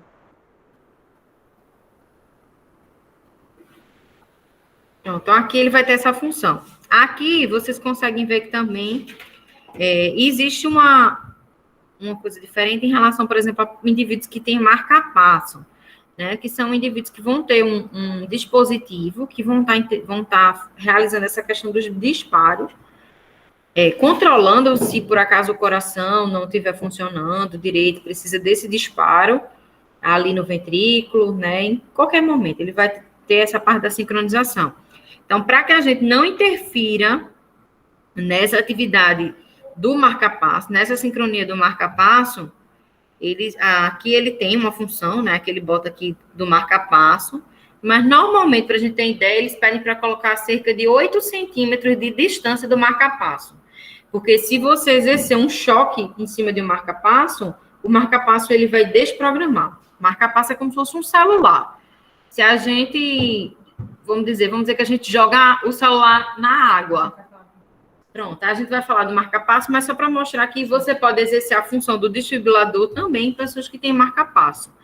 E aí, quando a gente estiver mostrando agora do marca-passo, vocês vão ver que quando a gente estiver fazendo a desfibrilação em indivíduos que têm o marca-passo, eu preciso dessa distância, porque senão eu vou zerar a configuração do sistema. Aí só para a gente fazer uma associação igual um telefone, um aparelho celular. Se o aparelho celular da gente cair na água, ele vai dar pane total, né? E aí a gente não consegue mais funcionar nada. E no caso do marca-passo aqui, se a gente descarregar, exercer essa carga em cima dele, ele vai zerar também sua configuração e a gente não vai conseguir, nesse caso, manter a sua função e aí vai ter um outro problema associado à configuração do aparelho, do marca-passo.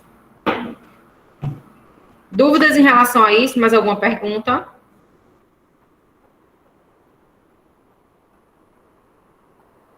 Só aqui uma função que eu vi agora é a questão da função da sincronização, na questão da cardioversão, que a gente tinha dito. Aqui ele tem sincronizar. Então, no caso, a gente está com essa seleção de sincronização agora. Vejam que está piscando aí. Aí, nesse caso, ele está exercendo a função da cardioversão.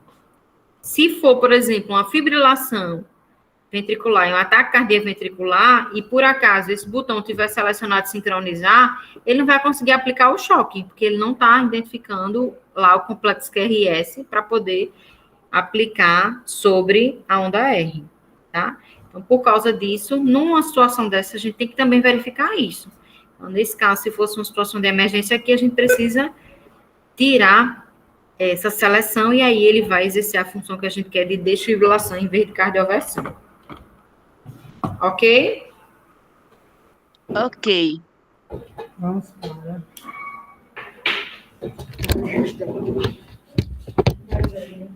Não.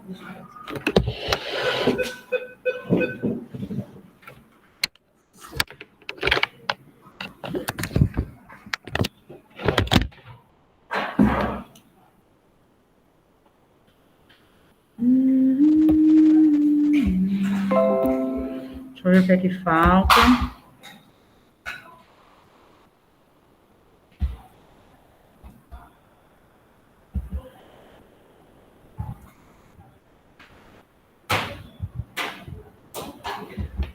No material de vocês, no material de leitura, vai ter a lista de alguns equipamentos que tem que ter no carrinho, certo? Aliás, a lista completa, inclusive com medicações. Então, vocês ficam para olhar isso depois.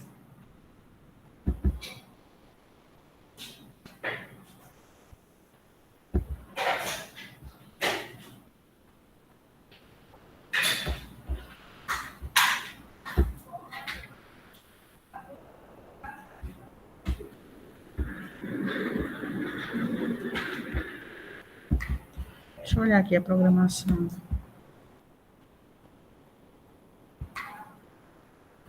Marca passo agora.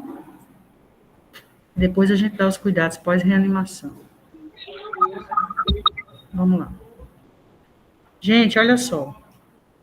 Olhe para essa imagem aqui. Esse aparelho que vocês estão vendo é um marca-passo. Quando é que uma pessoa usa um marca-passo? O marca-passo, ele é utilizado quando o coração não está produzindo um estímulo elétrico de forma adequada. Às vezes, esse estímulo ele é produzido numa frequência muito baixa, não compatível com a vida, ou então que coloca a pessoa... A frequência de disparos é tão baixa, cerca de 60 50, 40 disparos, isso precisa ser corrigido, tá? Às vezes esses disparos não são na intensidade, a frequência é ok, mas a intensidade não. Então, é possível corrigir isso através de uma bateria que fica o tempo todo disparando frequências para esse coração. Isso é o que chama de marca-passo. Os marca-passos podem ser dessa forma aqui que vocês estão vendo. Esse aqui é um marca-passo externo, ele é temporário, certo? É constituído de quê, professora? É um aparelho que produz as descargas elétricas. Esse aparelho é ligado em eletrodos, está aqui, ó, os 2 eletrodos, conecta aqui, tá? Esses eletrodos fazem parte de um cabo que é inserido e colocado, posicionado dentro do ventrículo direito do paciente, como vocês estão vendo aqui na imagem.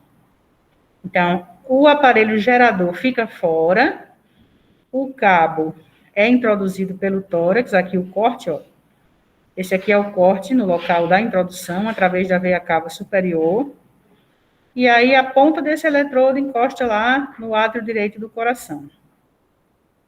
Esse tipo de miocárdio, de marca-passo, ele é temporário, ele é usado em situações de emergência, tá? O paciente chegou na UTI, o médico percebeu que é uma arritmia, vamos colocar um marca-passo temporário enquanto a gente faz mais exames diagnósticos, enquanto esse paciente se estabiliza um pouco mais, para a gente poder botar um marca-passo definitivo. Então, esses tipos de marca-passo aqui só são encontrados em UTIs, tá bom? E centros de hemodinâmica. Veja que ele tem também uma viazinha para fazer uma medicação se for necessário. Então, 2 eletrodos ficam do lado de fora. O catéter que entra tem um balãozinho para fazer a ancoragem do marca-passo, tá? Ele fica ancoradinho lá no final do ventrículo direito. Aproveita-se também para injetar alguma medicação neste mesmo catéter por esta via aqui de medicação. Alguma pergunta? Professora, Tranquilo, a professora. hemodinâmica é o fluxo sanguíneo, não é isso? Essa hemodinâmica que eu falei é um setor de hospital onde os médicos fazem cateterismo cardíaco. Viu, Olson? Vocês vão conhecer. É o setor de hemodinâmica. É como se fosse uma salazinha de cirurgia só para fazer procedimento cardíaco. Faz cateterismo. Já ouviu falar em cateterismo? Sim, sim. Pronto. Aí sempre tem umas salinhas específicas para fazer isso aí. Cateterismo, instalação de stent, essas coisas. Também se coloca lá marca-passo externo. Professora, Oi. eu tenho uma prima minha que ela tem problema ela é cardio, né? Tem problema de coração. A voz dela é bem fininha, ela quase a voz não sai. Ela usa um marca-passo no coração. Aí eu queria dizer, isso é levado direto a vida toda ou é só um período, como a senhora falou aí? Olha, só um período, são esses externos que você está vendo aqui, esse externo. Os definitivos, que eu vou lhe mostrar agora, um definitivo, que é esse aqui, esse é para a vida toda. Esse marca-passo definitivo que vocês estão vendo aqui, é uma máquina semelhante a essa, porém, muito mais avançada, né, em termos de tecnologia. Quando a pessoa, ela tem indicação de usar um marca-passo definitivo, é porque a função de geração do estímulo elétrico do coração dela não está bem. E já é detectado que é um risco muito grande ela ficar sem o uso de um aparelho desse. O que é que esse aparelho é capaz de fazer? Várias coisas. Ele pode assumir sozinho a geração do estímulo elétrico desse coração. Ou ele pode ficar lá instalado e ficar acompanhando a geração do estímulo elétrico do coração, e quando ele perceber que o coração, por algum minuto, o coração esqueceu de gerar um estímulo, vou entrar com o meu, aí, pá, entra com o dele. Então, é como se ele ficasse vigilante o tempo todo, acompanhando a geração, e quando ele vê que se passou muito tempo e um estímulo não foi gerado, ele vai, gera e emite o estímulo dele mesmo. É uma maquininha bem avançadinha, vocês estão vendo, ela é pequenininha, certo? E ela fica instalada da seguinte forma, olha. É feita uma cirurgia no centro cirúrgico para fazer essa instalação. O médico abre, faz aqui um corte, abre um local embaixo da pele, é embaixo da pele ou embaixo do músculo? Da pele, Da pele. Assim? Embaixo da pele, aloja o aparelho, olha o aparelhozinho aqui alojado. Faz a inserção dos eletrodos aqui, ó, por esse acesso venoso, e ele vai, pela veia cava superior, ser instalado. Um eletrodo vai para o ventrículo direito, outro para o átrio direito. Professora, parece muito com aqueles locais que a senhora falou, que são os locais naturais de geração do estímulo elétrico no coração. Estão lembrados da imagem? Olha eles aqui, ó. Um no átrio, outro no ventrículo. Então, a maquininha que gera o impulso fica aqui. E ela transmite o seu impulso elétrico através dos eletrodos que ficam alojados, um no átrio direito, outro no ventrículo direito. E esse aparelho, como eu tinha dito, ele tanto pode assumir completamente essa geração do estímulo, como ele pode ficar acompanhando a geração do estímulo, e quando ele percebe, tá faltando aqui, meu filho, tá faltando uma geração de estímulo, eu vou mandar, viu? Aí ele manda. Mas é uma coisa que dá muita segurança ao paciente, tá? Porque o médico tem a segurança de que não vai faltar estímulo elétrico para o coração desse paciente. E se falta um estímulo elétrico, vocês sabem que ocorre a parada cardiorrespiratória, né? Olha outra imagem aí, ó, bem moderninho. As pontinhas dos eletrodos, como a gente tinha falado para vocês, ó. Esses aparelhos são detectáveis, por exemplo, sabe em quê? Naquelas portas giratórias de banco. Elas não detectam metais? Então, uma pessoa que tem um marca-passo desse instalado, esse marca-passo pode ser detectado por uma porta giratória daquela, por isso que se indica que ele evite passar. Indica-se também que esse tipo de paciente faça ressonância magnética, né, Beto? Tomografia também? Ô, professora. Oi. Professora, com o tempo precisa trocar? Precisa, sim. Quer falar? Pode falar, acho que eu já esgotei. Sim, É uma média mais ou menos de 10 anos. Tem algumas pessoas que ficam até em torno de 13 anos, mas ele tem uma bateria, né? E essa bateria, com o passar do tempo, tem o desgaste, então ele vai ser trocado. Mas aí, tudo isso, o médico, ele fica acompanhando. Existem consultas regulares que, pelo computador, ele consegue rastrear aquele aparelho. Então, ele sabe a questão de carga, ele consegue programar. Se por acaso, desliga aí, por favor. Desliga aí o TikTok, por favor. O Alisson, teu microfone tá ligado. Obrigada. Valeu. Sim, fala. Então, aqui, esse marca-passo, ele tem bateria, tudo. Mas a tecnologia é tão perfeita que o médico que vai, normalmente é um arritmologista, né? Chama, ele vai conseguir observar tudo isso. Então, ele sabe a carga da bateria, ele faz a programação. Se ele identificar que a programação que ele fez não está boa para o paciente, porque ele tem um histórico também que ele consegue observar desse aparelho. É um computadorzinho. É um computadorzinho. Ele é bem pequenininho mesmo. Ele, vamos dizer que não tem aqueles corretivos que a gente utiliza que é de fita, que eles são bem pequenininhos. Esse aparelho é mais ou menos desse tamanho. Ele é muito pequeno, o aparelho, para a capacidade do que ele consegue fazer. Mas ele tem um tempo de duração.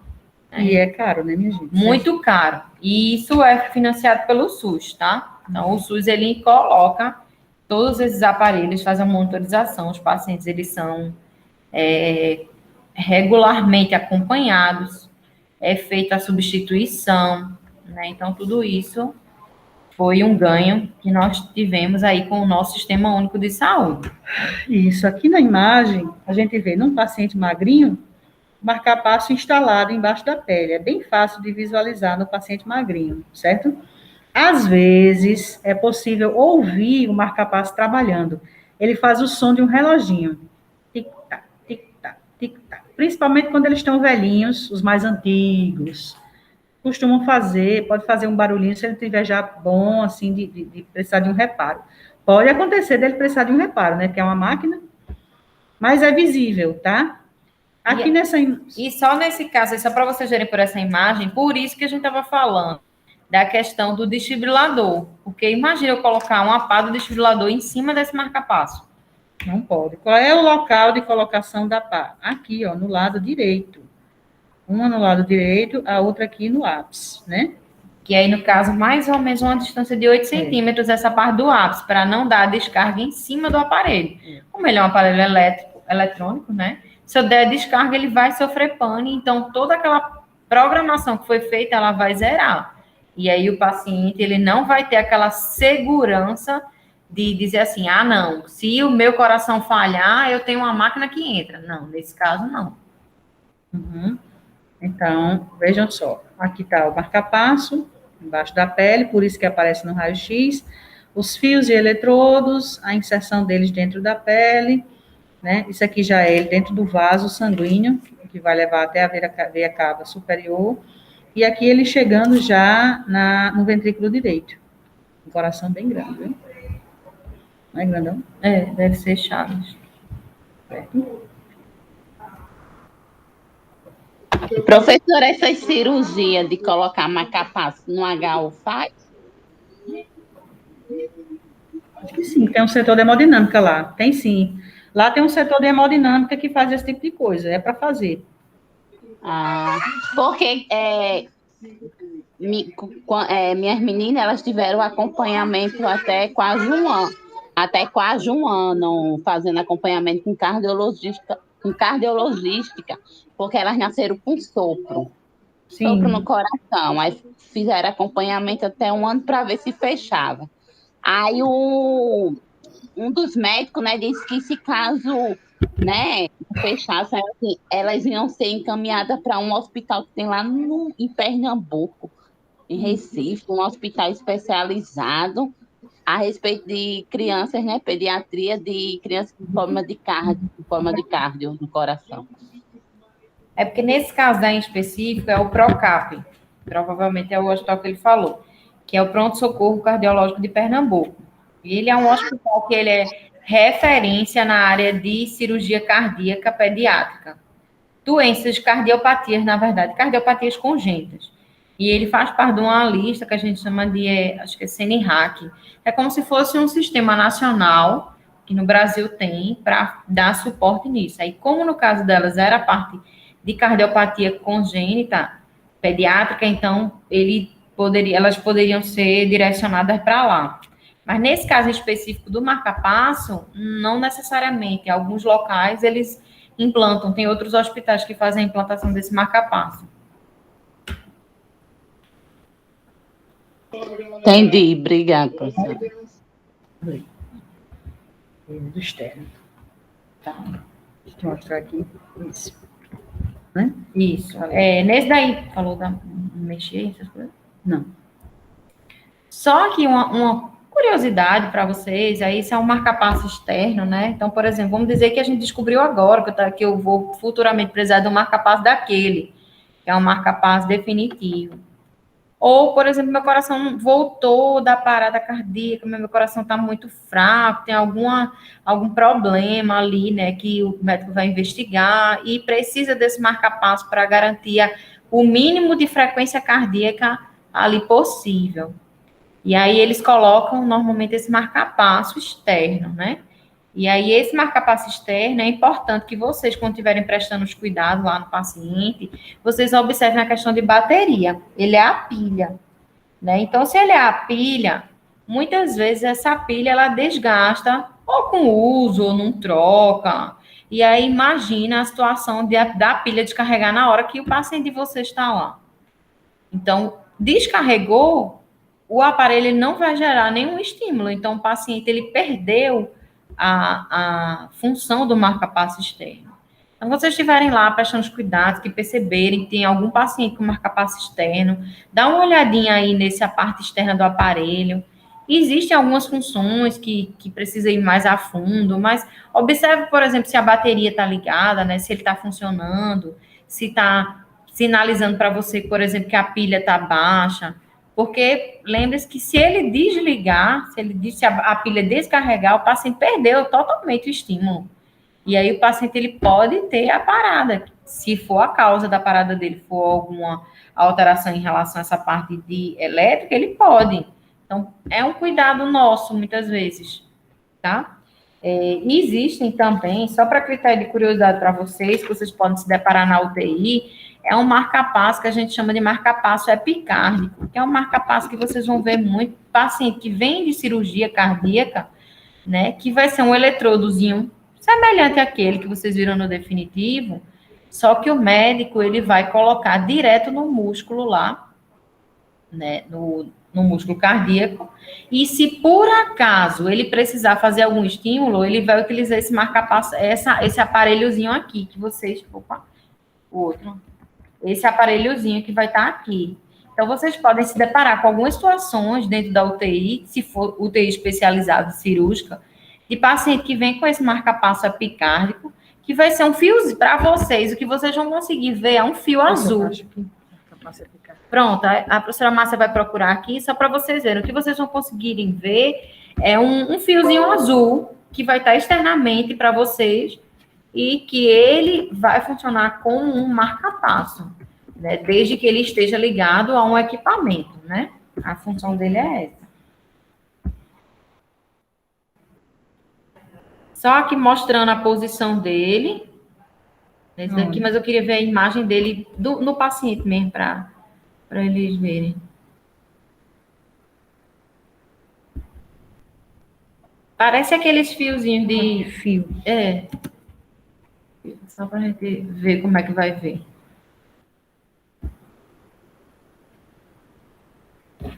Não. Esse aqui é azulzinho. Só o fio esse? Aqui não tá dando para ver muito bem, né? Não é fácil nem de achar, viu, pessoal? Mas se você estiver trabalhando no UTI cirúrgico, você vai ver muito. Aqui, pronto, ele aí. Olha aí como é que vocês vão ver. É esse. Pronto. Não, esse não, é só o fio. Vou passar. Pronto. Olha o que vocês vão ver. Um paciente lá, vocês na UTI, aí vocês vão ver um fiozinho desse azulzinho ali, próximo do coração. Que danada é isso, professora? Isso aí é um fio que a gente vai chamar de marca-passo epicárdico, só que ele não está sofrendo estímulo nenhum, é só uma via. É só uma via de acesso, né? Só o eletrodo. Se precisar, aí o médico vai pegar, conectar aquele equipamento que a gente viu, do marca-passo temporário, e vai fazer a função. É uma prevenção, gente, uma precaução. Precaução porque veio de um procedimento cirúrgico cardíaco que interferiu na função do coração e aí pode ser que seja necessário. Então, só para curiosidade aí para vocês, se verem algum fiozinho desse azul lá na UTI de vocês, significa que é um eletrodo para um marca-passo epicárdico. Bom, o marca-passo, ele é considerado assíncrono quando o circuito nesse gerador é responsável apenas pela formação do impulso elétrico. E é considerado síncrono quando possui dois circuitos, um responsável pela geração do impulso e outro age como um circuito sensitivo, captando os impulsos elétricos do próprio coração. Eu tinha falado para vocês, né? Ele pode ficar lá vigilante, captando os impulsos, e quando ele percebe que é hora, que é necessário, ele entra com o próprio impulso dele.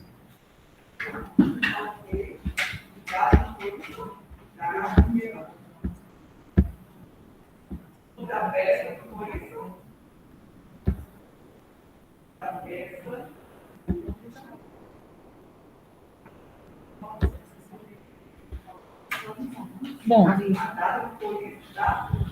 agora vamos falar dos cuidados com o paciente pós uma parada cardiorrespiratória, né? Foi feito todo o socorro, feitas as medicações, o médico vai prescrever na hora. Geralmente, na hora da parada, a equipe se divide, um fica com a cabeça do paciente, fazendo a ventilação, mantendo as vias aéreas abertas. Se ele tiver no aparelho respirador, não precisa, certo? Um fica responsável por fazer o preparo das medicações, geralmente é um técnico de enfermagem. As pessoas se revezam na massagem cardíaca, tá? Tem a questão da desfibrilação, que o médico geralmente comanda o procedimento. Mas, passado tudo isso, é preciso certos cuidados com esse paciente. Por exemplo, mantê-lo sob vigilância da equipe multiprofissional e mantê-lo sob monitorização cardíaca contínua, anotando frequentemente os sinais vitais. Essa frequência a enfermeira vai dar. Manter a via aérea e os acessos venosos pérvios, quer dizer, funcionantes, abertos. Manter suporte ventilatório, se necessário, com um alto fluxo de O2. Administrar medicações prescritas e atentar para as mudanças frequentes da prescrição. Manter registros de eletrocardiograma completo, de tempos em tempos, vai ser prescrito também, para ver se, acompanhar como é que está, né? A emissão da atividade elétrica desse coração. Agilizar e facilitar a realização de exames de sangue, de raio-x, por exemplo. Instalar e manter sonda nasogástrica e sonda vesical de demora, esta última para estreito controle da diurese. Por quê? Porque a diurese, ela é um reflexo da função cardíaca. O xixi só é produzido pelo rim se o rim for bem irrigado de sangue. E o rim só é bem irrigado de sangue se o coração estiver funcionando bem, tá certo? Quais são as possíveis sequelas após uma parada cardiorrespiratória? Dano cerebral, pós-reanimação, devido à isquemia e reperfusão, é muito comum demais, vocês vão ouvir falar, ele voltou, fulano teve 2 paradas, ele voltou, mas o cérebro dele não está bem. Disfunção miocárdica pós-reanimação ou dano miocárdico pós-parada cardíaca. Resposta sistêmica à isquemia, um metabolismo disfuncional. Depois de tanto tempo sem oxigenação, várias coisas acontecem no metabolismo. Várias substâncias se acumulam no sangue que não deveriam ter se acumulado. Isso mexe muito com o metabolismo do paciente, desorganiza ele, desestabilizando. Vai falar alguma coisa? Bom, aqui a gente colocou, acrescentamos desde o ano passado, um adendo, né, em relação ao coronavírus, tá certo?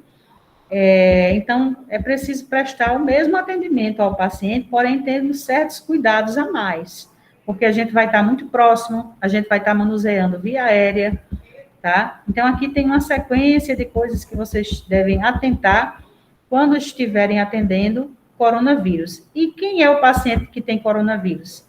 Hoje em dia, é qualquer um. É a mesma coisa que HIV. Qualquer paciente é possível de ter HIV ou coronavírus. Então, por isso, adotam-se as precauções para todos. Tá?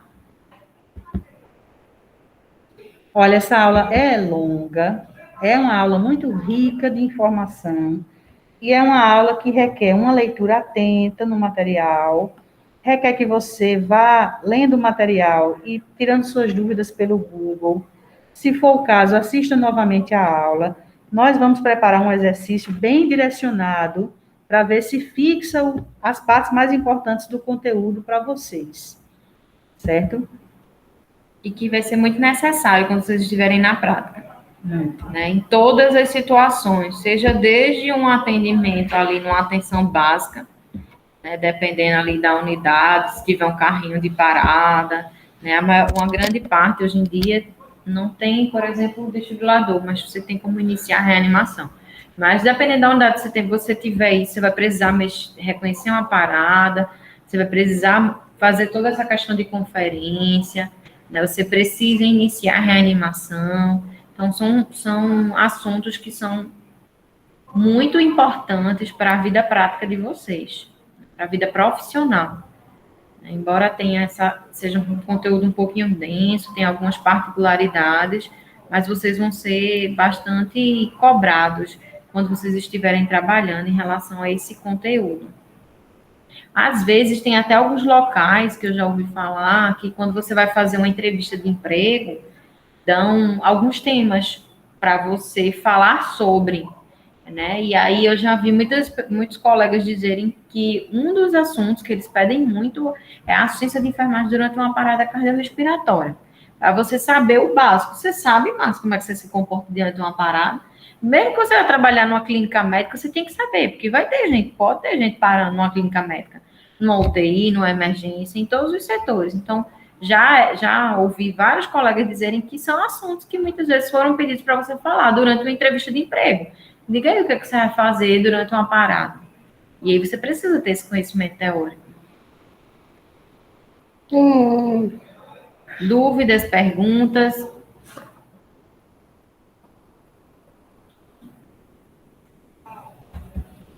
Bom, se não tiverem nenhuma pergunta, a gente vai encerrar a aula por aqui. Voltem ao CIGA, tá certo? Hoje à tarde a gente termina de atualizar o que precisa. E é isso. Bom descanso amanhã, para quem for descansar, ou boa leitura, bons estudos, e tudo de bom para vocês. Eu vou encerrar a gravação. Onde é?